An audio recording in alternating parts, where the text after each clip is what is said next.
खबरों के एक्सप्रेसवे से आगे रुक करते हैं सियासी ढाबा का, जहां आज की सबसे दिलचस्प खबर मौजूद है। दिल्ली विधानसभा चुनावों का आज का दिन कई बड़े नेताओं की रैलियों के नाम रहा। दिल्ली के दंगल में उतरे राहुल गांधी ने आम आदमी पार्टी और बीजेपी पर जमकर निशाना साधा। उन्होंने कहा कि आपकी सरकार ने दिल्ली में सबसे बड़ा शराब घोटाला किया है। वहीं केंद्रीय गृह मंत्री अमित शाह, योगी आदित्यनाथ और केजरीवाल ने भी रैली की। केजरीवाल ने हरियाणा सरकार पर दिल्ली आने वाले यमुना के पानी में जहर मिलाने का गंभीर आरोप लगा दिया। जवाब में हरियाणा के मुख्यमंत्री ने केजरीवाल के आरोपों को बेबुनियाद बताया और केजरीवाल के खिलाफ मानहानि का केस दर्ज करने की बात कही।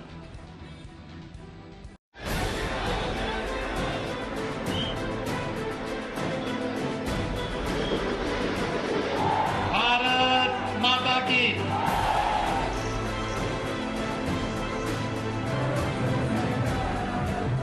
दिल्ली की चुनावी जंग पूरे शबाब पर है।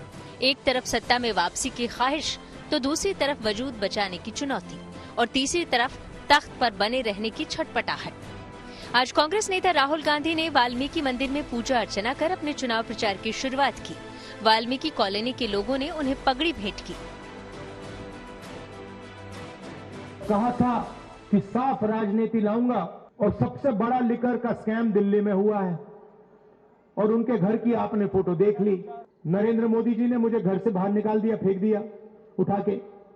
मैंने चाबी दी, मैंने उनसे कहा भैया लो अपना घर, मुझे नहीं चाहिए, भागो यहां से।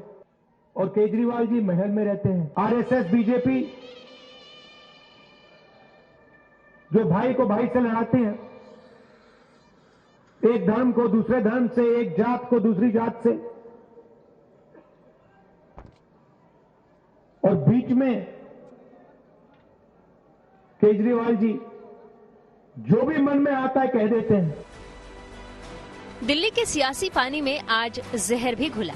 अरविंद केजरीवाल ने आज फिर हरियाणा सरकार पर दिल्ली में जहरीला पानी भेजने का आरोप लगाकर बड़ा दांव खेल दिया। जवाब हरियाणा के मुख्यमंत्री नायब सिंह सैनी की ओर से आया। गंदा पानी, जहर वाला पानी अगर जनता को पिलाओगे, मेरे को डरा रहे हैं केस कर देंगे, कर दो केस। केस करने में कोई कसर छोड़ रखी है तुम लोगों ने? जेल भेज दिया, फांसी पे चढ़ाओगे मेरे को? कर दो केस। तुम जनता को मारोगे क्या? दिल्ली की जनता को तुम जहर का पानी मिलाओगे और केजरीवाल आवाज उठाएगा तो डराओगे कि केस कर देंगे? कर दो केस। लेकिन दिल्ली की जनता को मरने नहीं दूंगा मैं। जहर का पानी नहीं पिलाऊंगा मैं दिल्ली की जनता को। ये भारतीय जनता पार्टी अपनी गंदी राजनीति से बाज आए। दिल्ली के पूर्व मुख्यमंत्री अरविंद केजरीवाल ने आज एक बार फिर साबित किया कि घटिया और झूठ की राजनीति करने के मामले में उनका कोई सानी नहीं है। उन्होंने हरियाणा पर जो बेबुनियाद, शर्मनाक, मनगढ़ंत और झूठे आरोप लगाए हैं, उससे केजरीवाल ने आज उस माटी का अपमान किया जहां वो पैदा हुए हैं।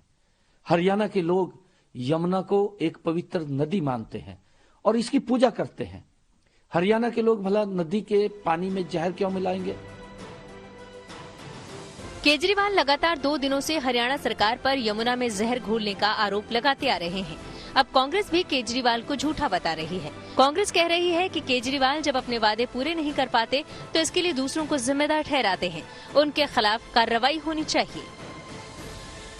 हमने भी कल कहा था कि या तो इसका सबूत दे आम आदमी पार्टी, या फिर उसके ऊपर जो है कानूनी कुछ न कुछ कार्रवाई होनी चाहिए। कल खुद दिल्ली जल बोर्ड के सीईओ का बयान आया कि ऐसा कोई नहीं है, इसमें कोई तथ्य नहीं है और हमारा पूर्व मुख्यमंत्री झूठ बोल रहा है। मुझे ये लगता है ये बहुत ही गंभीर आरोप है। आप किसी सरकार पर अगर नरसंहार का अगर आप आरोप लगाते हैं, ये बहुत गंभीर है। मुझे लगता है इतना गंभीर आरोप आज तक किसी सरकार पर किसी व्यक्ति ने हिंदुस्तान के इतिहास में नहीं लगाया है। मुझे समझ में नहीं आ रहा है इस पर कार्रवाई क्यों नहीं हो रही है। मुझे लगता है इस पर एकदम आम आदमी पार्टी का हर कैंपेन बंद करना चाहिए और इसकी पूरी की पूरी लीडरशिप को हरियाणा पुलिस को केस करके गिरफ्तार करना चाहिए। दिल्ली के चुनाव में इंडिया यूनाइटेड डेमोक्रेटिक फ्रंट यानी AIUDF के अध्यक्ष बदरुद्दीन अजमल की एंट्री से राजनीति गर्मा गई है। बदरुद्दीन बांग्लादेशी घुसपैठियों के समर्थन के चलते विवादों में रहते आए हैं।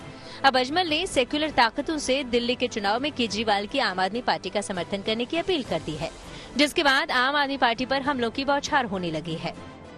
बदरुद्दीन अजमल की पार्टी AIUDF बांग्लादेशी घुसपैठियों की समर्थक पार्टी मानी जाती है। उन बदरुद्दीन अजमल का सीधे अखिलेश यादव और आम आदमी पार्टी को सपोर्ट करने का आह्वान करना दिखाता है कि अब दूध का दूध पानी का पानी हो गया है। बांग्लादेशी घुसपैठियों के सहारे जो चुनाव जीतने का ख्वाब आम आदमी पार्टी पाल रही थी और इसीलिए ये फर्जी वोट बनवाना, उनको साथ में रखना, अब ये पर्दे के पीछे का खेल पर्दे के सामने आ गया है। बांग्लादेश से लोग आए, वो बॉर्डर क्रॉस करके आए, बॉर्डर क्रॉस करके वो देश में घुसे, फिर बिहार क्रॉस किया, उत्तर प्रदेश क्रॉस किया, वहां पे भी इनकी 10 साल से उनकी सरकार है। तो ये दोष तो भारतीय जनता पार्टी की केंद्र सरकार, बिहार की भारतीय जनता पार्टी की सरकार, उत्तर प्रदेश की भारतीय जनता पार्टी की सरकार का होना चाहिए।